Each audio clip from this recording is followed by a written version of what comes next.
साथियों, आपको पुस्तक महत्वपूर्ण है आध्यात्मिक काम विज्ञान लेखक श्री राम शर्मा आचार्य पढ़कर सुना रहे थे।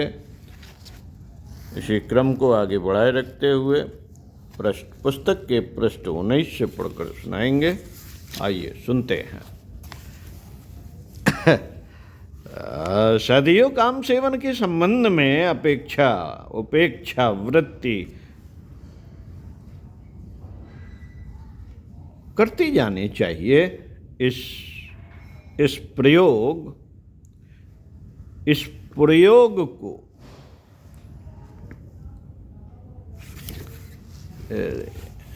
बहुत महीन लिखा है बड़ी मुश्किल होती है ये पढ़ने चलिए सुनते हैं, किसी प्रकार पढ़ते हैं। काम सेवन के संबंध में उपेक्षा वृत्ति बढ़ती जानी चाहिए। इस प्रयोग का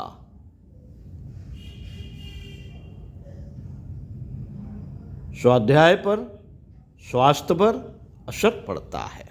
स्वास्थ्य पर असर पड़ता है।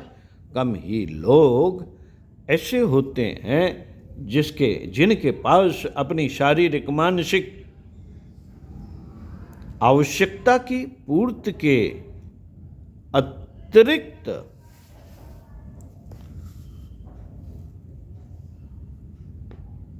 इतना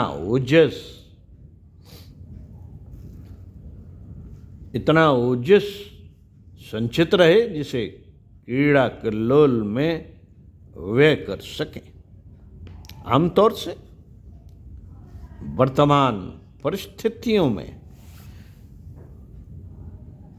लोग इतनी ही शक्ति उपार्जित कर पाते हैं जिसके आधार पर किसी प्रकार काम चलता रहे और नाड़ी गाड़ी लुढ़कती रहे। इस स्वरूप उत्पादन को यौन संपर्क में अपव्यय किया जाएगा तो आपका प्रभाव सीधा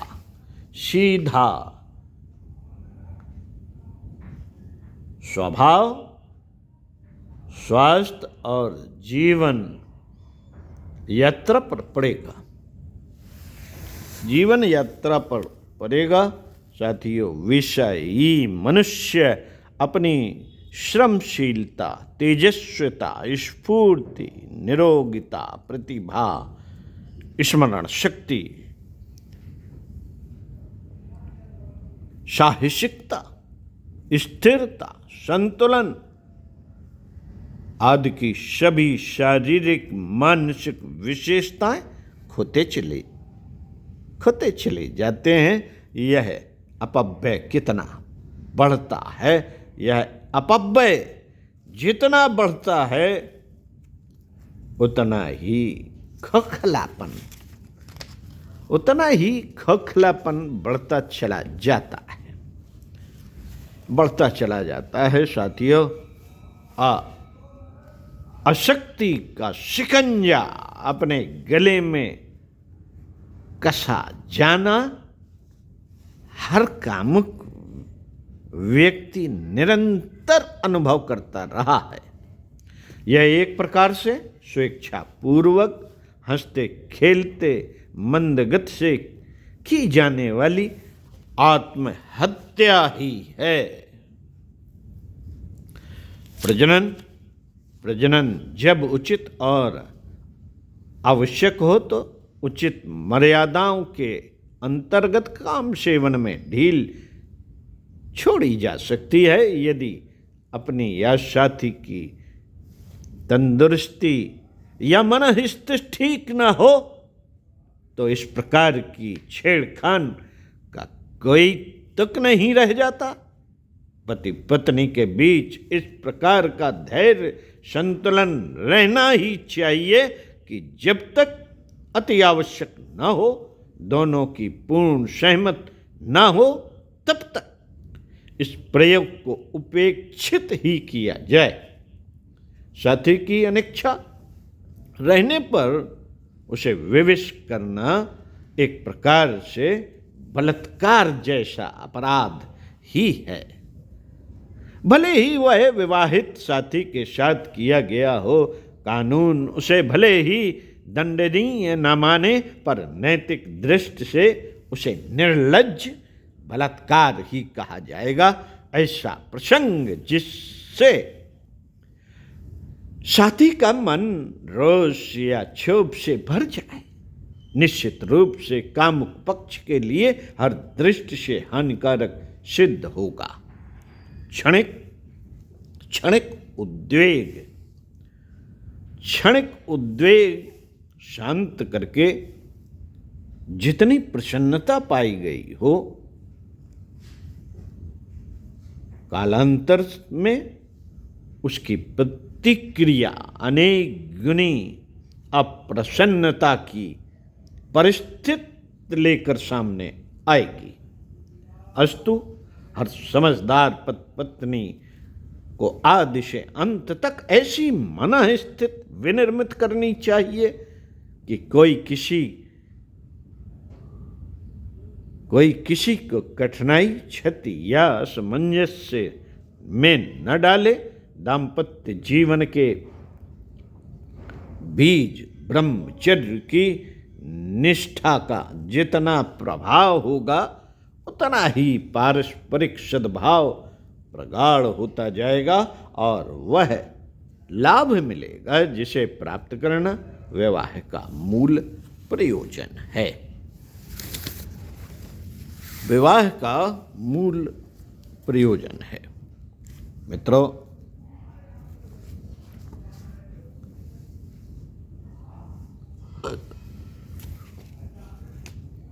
कामेंद्री का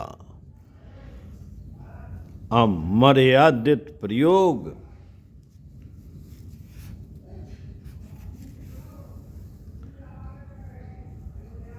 यौन रोग उत्पन्न करता है।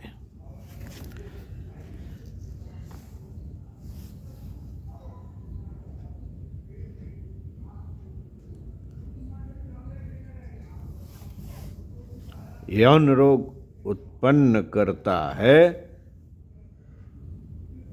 निर्लज्जता नारी को तो इससे अत्यधिक हानि उठानी पड़ती है।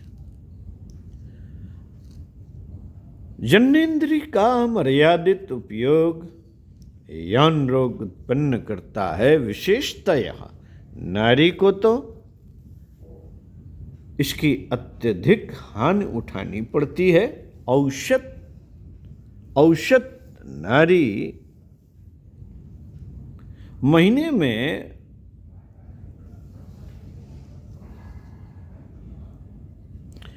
एकाध बार से अधिक काम क्रीड़ा का दबाव सहन नहीं कर पाती। प्रजनन की दृष्टि से हर बच्चे के बीच कम से कम 5 वर्ष का अंतर होना चाहिए। जल्दी बच्चे उत्पन्न करने और काम क्रीड़ा का अधिक दबाव पड़ने पर नारी अपना शारीरिक ही नहीं, मानसिक स्वास्थ्य भी खो बैठती है। दैनिक काम क्रीड़ा का स्वरूप हंसी, विनोद, मनोरंजन, चुहल छेड़छाड़ तक सीमित रहे तभी ठीक है। हर्षोल्लास बढ़ाने वाले छिटपुट क्रियाकलाप चलते रहें तो चित्त प्रसन्न रहता है, परस्पर घनिष्ठता बढ़ती है और सानिध्य का मनोवैज्ञानिक ही नहीं, काम प्रयोजन भी पूरा हो जाता है। यौन संपर्क को यदा कदा तक सीमित रखना चाहिए। आए दिन की इस विडंबना में फंसकर मनुष्य अपना स्वास्थ्य ही नष्ट नहीं करता, प्रतिक्रिया के आनंद से भी वंचित हो जाता है। कामुक व्यक्ति बहुत घटिया और उथला आनंद ले पाते हैं।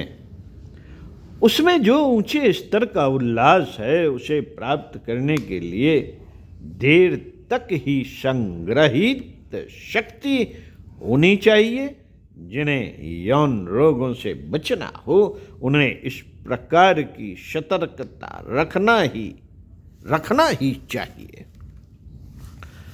मित्रों, इस संदर्भ में यह समझ लिया जाए कि जननेंद्रिय का सीधा संपर्क मस्तिष्क से है। वहाँ जो कुछ गड़बड़ होगी उसका सीधा प्रभाव मस्तिष्क पर पड़ेगा। मनोविज्ञानवेत्ताओं के अनुसार स्थित समय पर उचित काम सेवन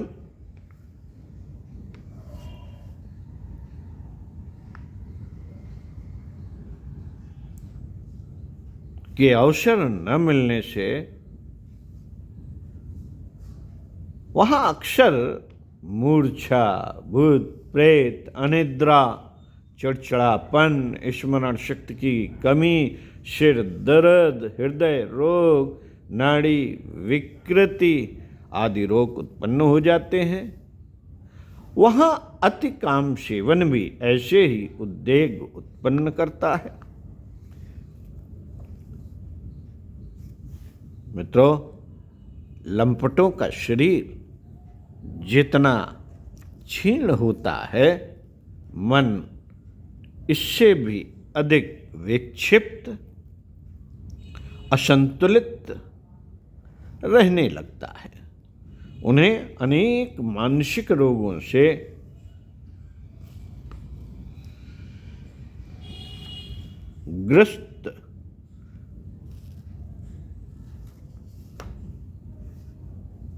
ग्रस्त पाया जाएगा। विपत्ति,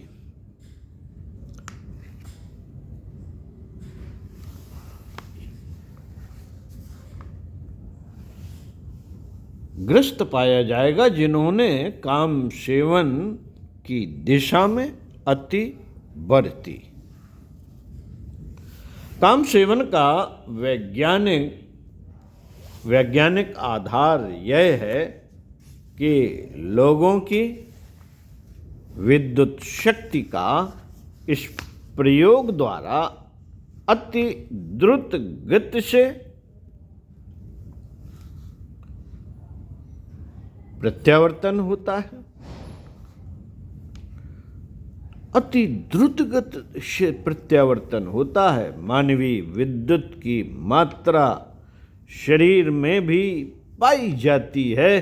इस पर उसका भंडार चेतन संस्थान में ही पाया जाता है।